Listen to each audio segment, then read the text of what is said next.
Good afternoon, everybody. Today is our briefing for April 28th, 2021. I'm joined by Dr. Davis, our city's health officer, who's going to provide a variety of updates, including a little bit more about the Johnson & Johnson vaccine update, our new CDC updated guidance, and of course, just more information about how we're doing with data, which we've got a lot of really great news to share. So want to just first just mention that overall Long Beach continues, like really most of the state of California, on a really great direction as it relates to all the data and where positive cases are going, and certainly how the death rate has really slowed down. It's been really, really great to see.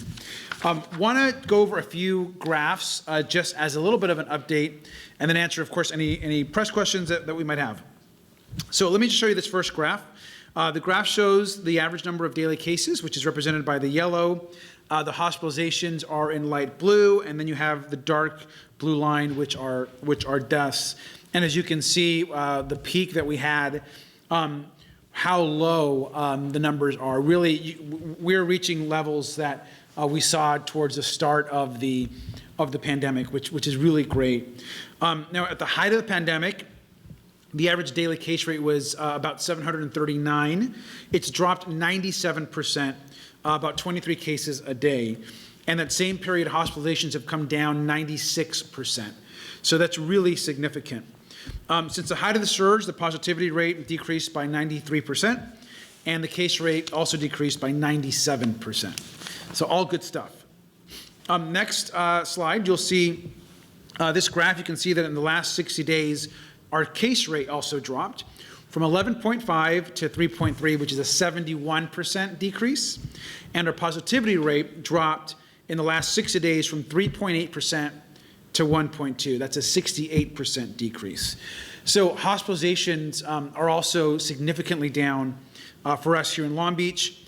At the height of our hospitalizations, we were at 280 during that surge, so 34 yesterday. That's an 87% decrease, and Long Beach area hospitalizations went from 598 at the height, if we remember that, to about 30 as of today. So that's a 95% decrease. So all really great numbers, and things are really going in the right direction.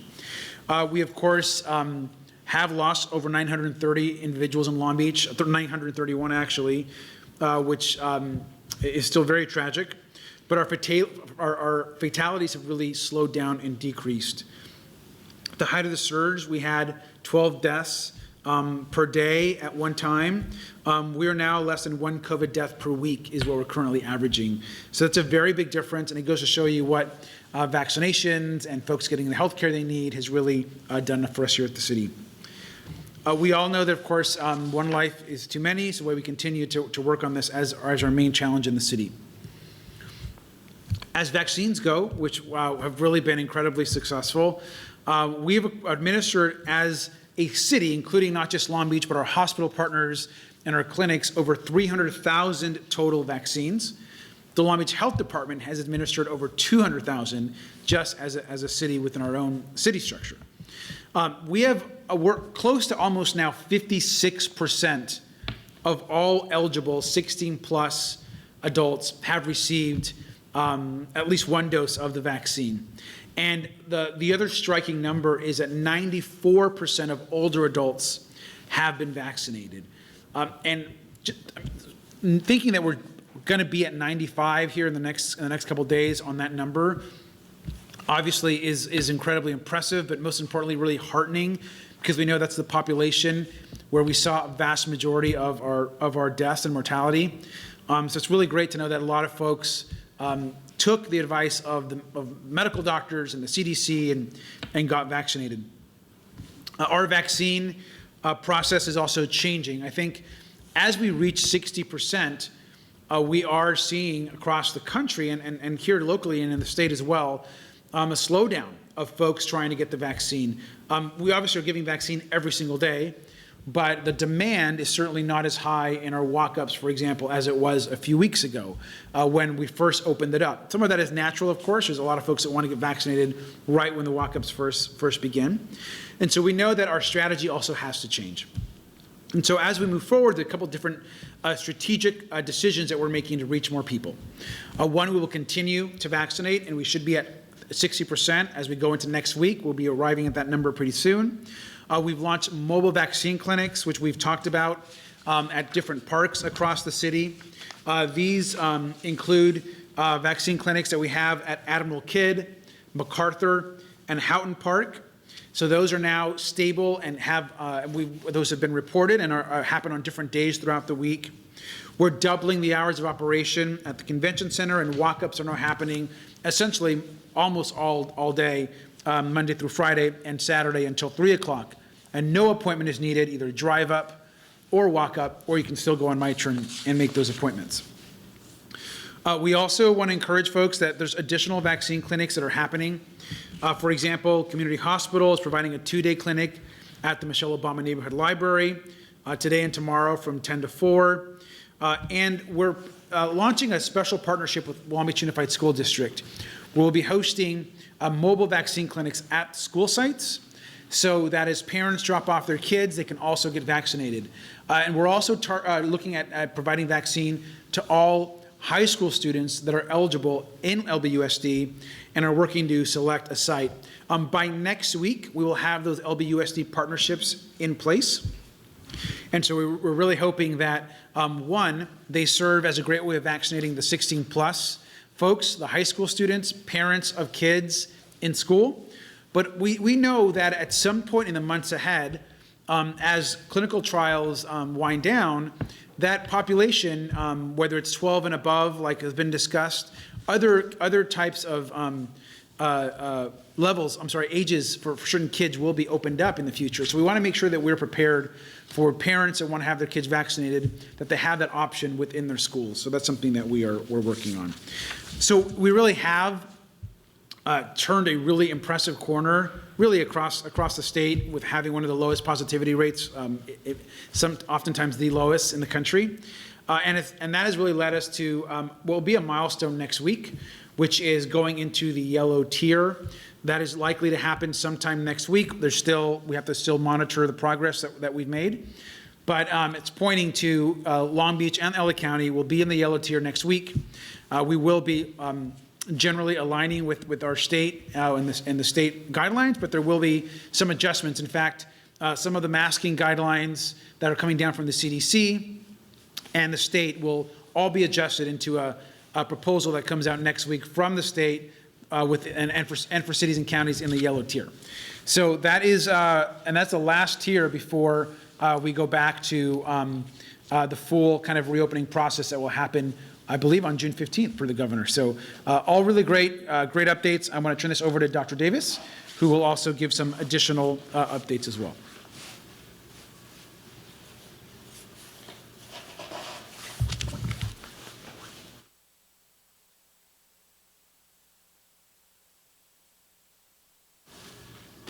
Thank you, Mayor. Good afternoon. I'm going to share where we stand on the Johnson & Johnson vaccine and the CDC's new guidance. So as far as the Johnson & Johnson or Janssen vaccine update, as you may recall, on April 13th, we temporarily paused administration of the single-dose Johnson & Johnson vaccine in compliance with the federal recommendation that out of an abundance of caution after reports of a rare and severe type of blood clot following vaccine administration. At the time that the vaccine was recommended for reinstatement, there were a reported 15 cases out of 7.9 million doses administered. Following the recommendation of the California Department of Public Health and the Western States Scientific Safety Review Work Group, the city has lifted the temporary pause since it has been determined to be safe and effective. We will resume administration of the Johnson & Johnson vaccine as one of the options at city-run vaccination sites starting Saturday, May 1st. One of the benefits of receiving the Johnson & Johnson vaccine, beyond its effectiveness against COVID-19, is that it can be administered in a single dose, allowing people to be fully vaccinated more quickly.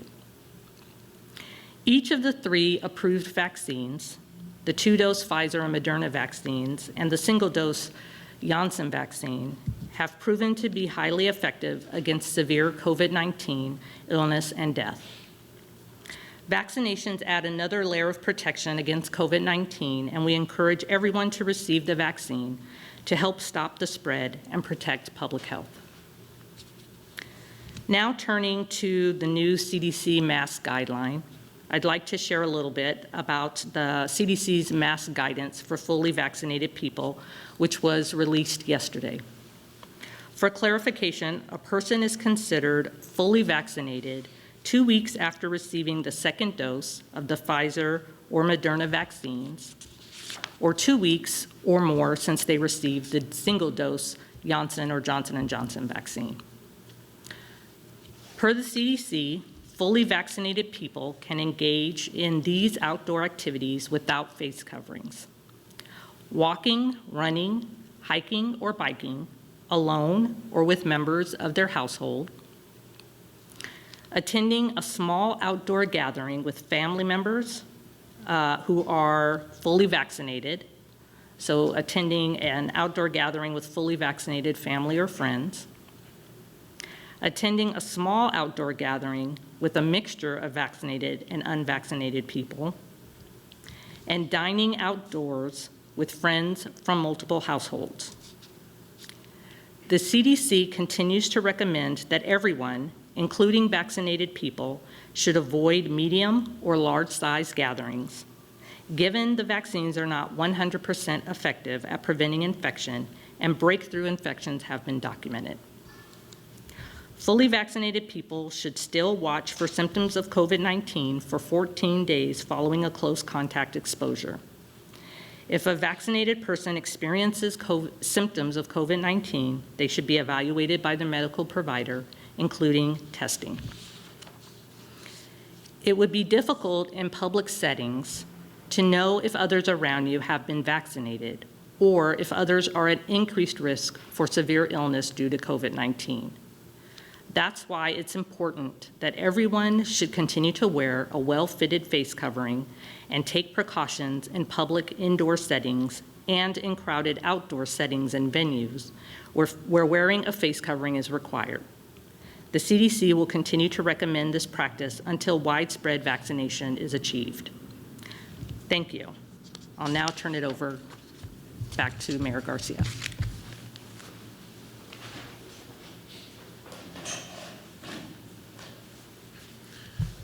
Thank you, Emmett. If there's any questions for Dr. Davis or myself, happy to answer those. Yes, now we'll take some questions from the media, and as a reminder, there's time for one question each. Additional media questions can be sent to the Long Beach Joint Information Center. The first question comes from Kelly Puente at the Long Beach Post. Kelly, please unmute yourself and go ahead and ask your question.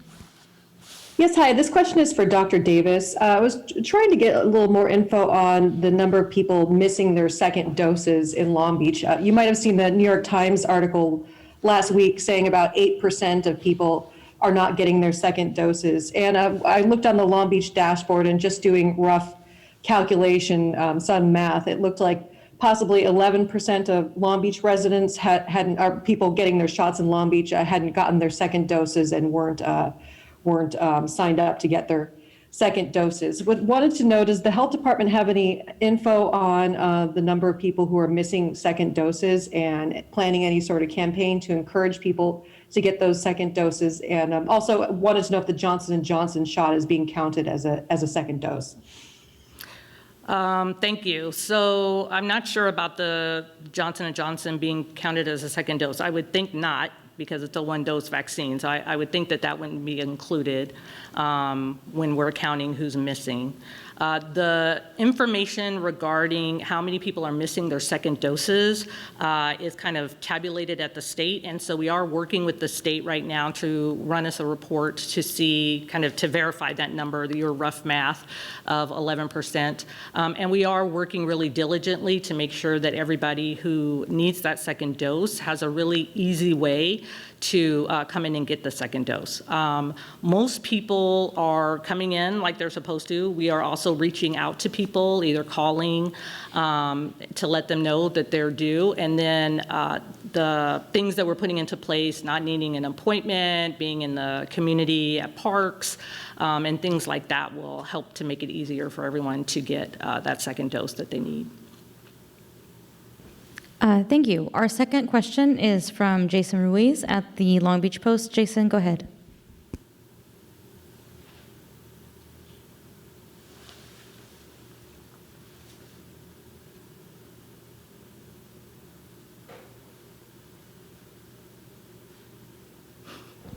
Okay, moving on, I believe we have a question from Ryan Bogard at NBC. Ryan, please unmute and ask your question.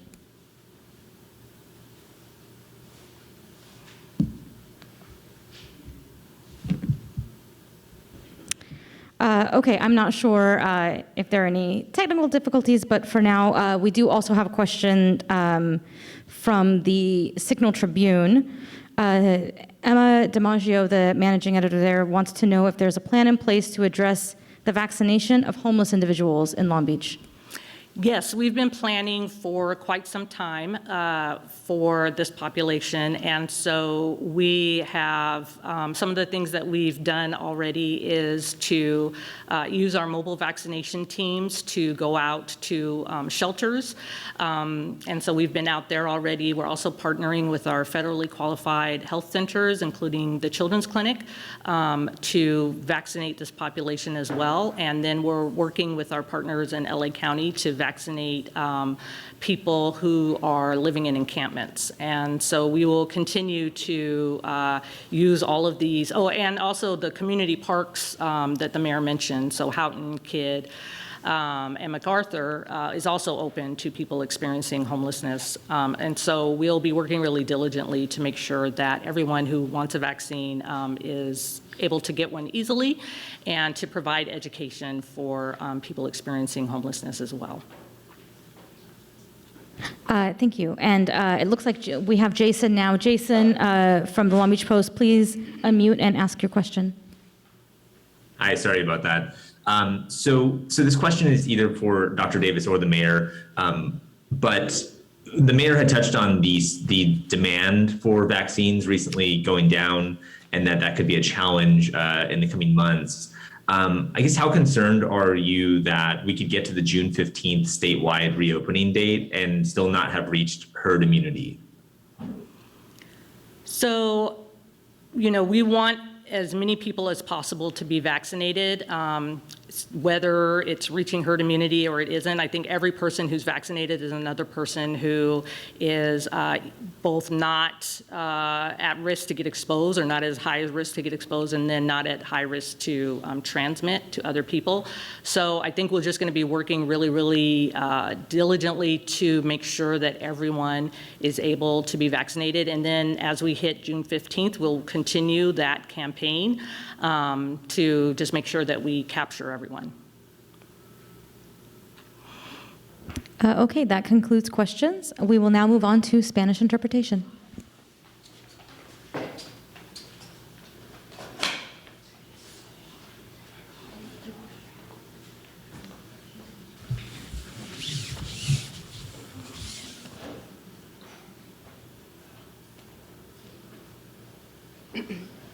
Buenas tardes, muchas gracias por acompañarnos. Hoy es nuestro comunicado para el miércoles 28 de abril del 2021.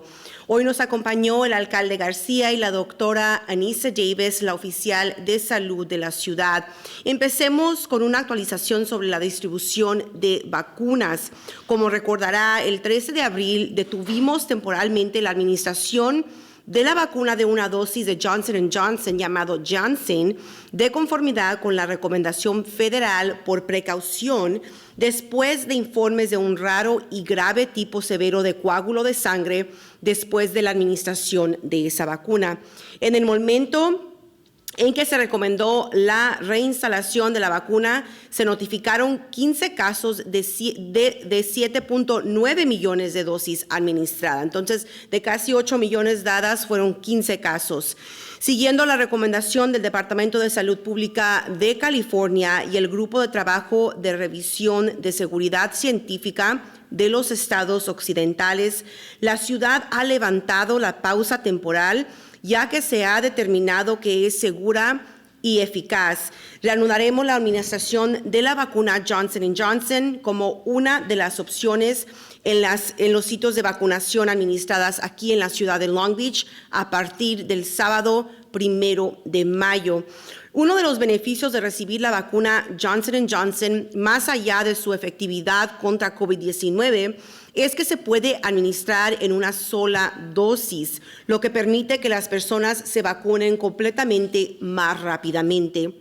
Cada una de las 3 vacunas aprobadas, que incluye Pfizer y Moderna, que son de 2 dosis, y la vacuna Janssen de Johnson & Johnson de dosis única, han demostrado ser eficaces contra la enfermedad grave por COVID-19 y también la muerte. Las vacunas agregan otra capa de protección contra COVID-19 y alentamos a todos a recibir la vacuna para ayudar a detener la propagación y proteger la salud pública. Es importante que aquellos que ya han sido vacunados actúen como embajadores ante los demás y los alienten a vacunarse para que podamos continuar frenando esa transmisión de este virus tan peligroso. Estamos también hablando sobre las actualizaciones de la distribución de estas vacunas. Estamos logrando grandes avances en nuestro programa de distribución de vacunas. A medida que Long Beach en su conjunto se acerca rápidamente a las 300,000 vacunas administradas en total, nuestro Departamento de Salud ha alcanzado una marca importante esta semana, administrando más de 200,000 dosis de vacunas aquí en la ciudad de Long Beach.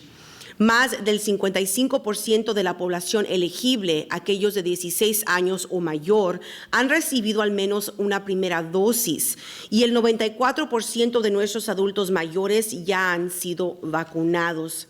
Seguimos ofreciendo muchas oportunidades diferentes para recibir la vacuna. Continuamos administrando vacunas a los residentes confinados a sus hogares y otras personas en los vecindarios más afectados a través de nuestros vehículos móviles de vacunación. Recientemente comenzaron las operaciones de 3 clínicas comunitarias móviles de vacunas adicionales 2 días a la semana en los parques siguientes: Admiral Kidd, MacArthur Park y Houghton Park. A partir de esta semana casi duplicaremos nuestro horario de atención para que las personas se vacunen sin una cita en el sitio de convenciones aquí de Long Beach. Las personas mayores de 16 años ahora pueden recibir una vacuna sin cita previa de 11 de la mañana a 5 de la tarde, de lunes a viernes, y los sábados de 10 de la mañana a 3 de la tarde. Esta disponibilidad ampliada es para las opciones por auto o también en persona. La opción sin cita previa también es accesible según la ADA. La vacuna Pfizer está aprobada para ser administrada a personas mayores de 16 años y está disponible todos los días en el sitio de convenciones aquí de Long Beach. Las vacunas se administran en forma gratuita y han sido dadas directamente por el gobierno federal. Si usted prefiere programar una cita en línea, por favor puede visitar el sitio de vacunación del estado y el sitio de web es myturn.ca.gov,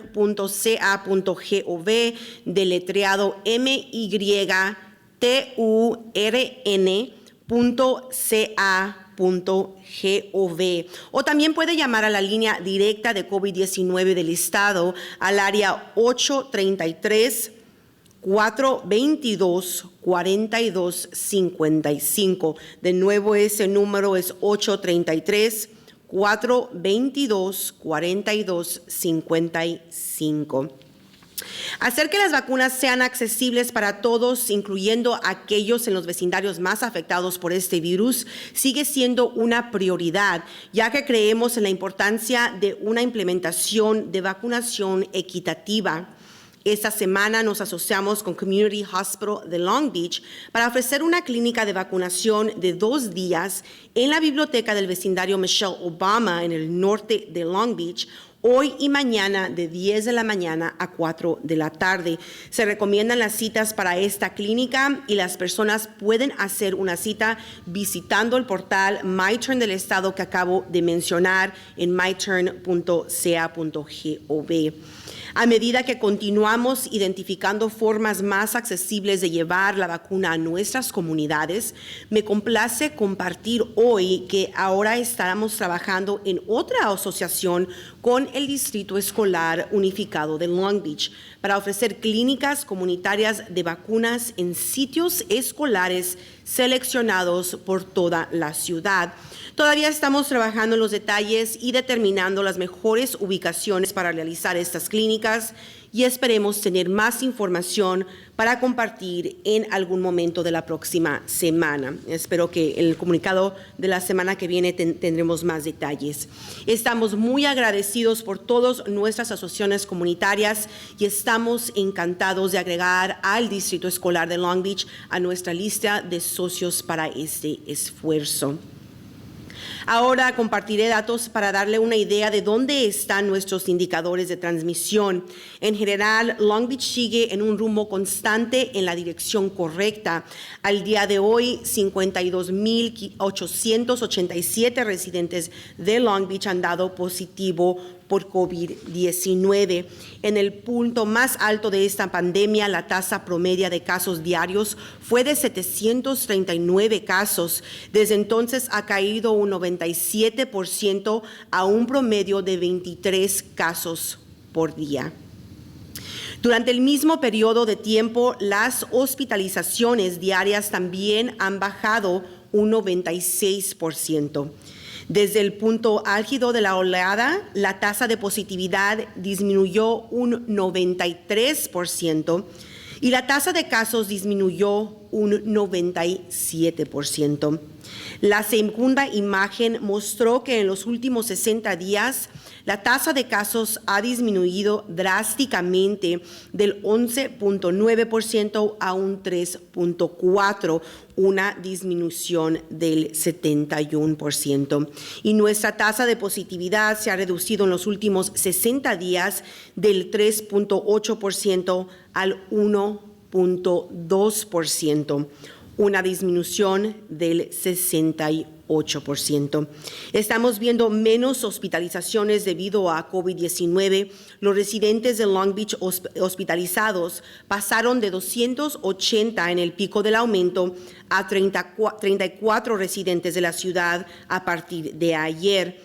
Una disminución de 87%, y las hospitalizaciones en totales en la área de Long Beach, recuerden que esto incluye personas que no son residentes, pero hospitalizados en un hospital aquí en nuestra ciudad, pasaron de 598 en el pico del aumento a 30 en la actualidad, una disminución de 95%.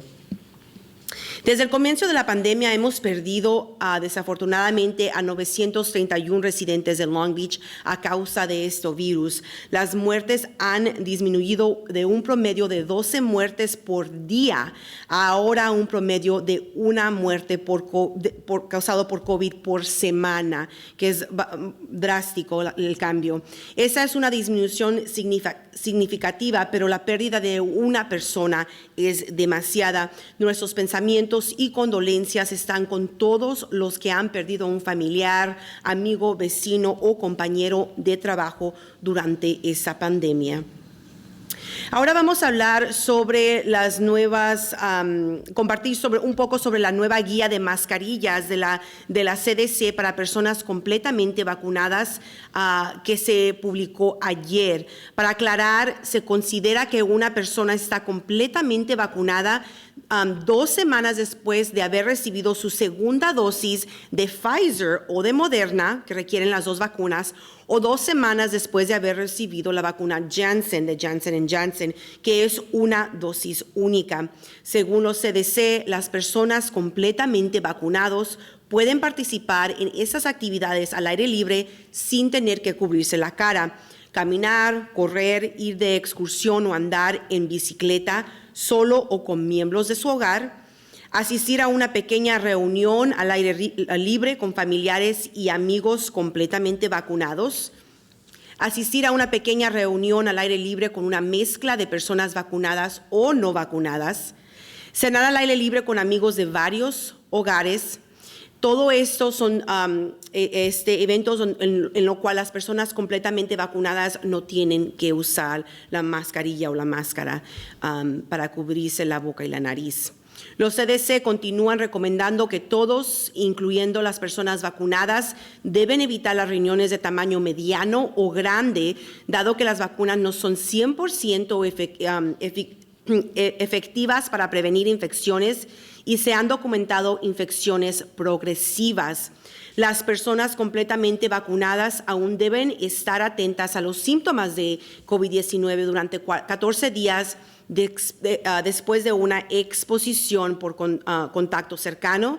Y si una persona vacunada experimenta síntomas de COVID-19, debe ser evaluado por su proveedor médico, incluyendo hacerse la prueba.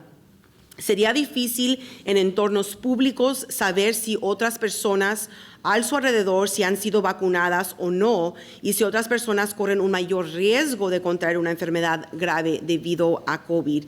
Es por eso que es importante que todos sigan usando una cubierta facial bien ajustada, tomen precauciones en entornos públicos interiores y en lugares al aire libre concurridos y lugares donde se requiere una cubierta facial.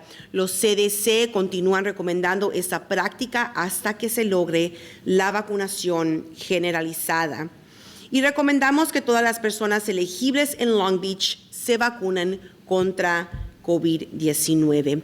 Muchas gracias por acompañarnos. Esto es todo por hoy. We thank you for joining us. If you have tuned in during our Spanish translation, please visit our Facebook page to see this press briefing from the beginning with Mayor Garcia and Dr. Davis. That is all for today. Thank you for joining us.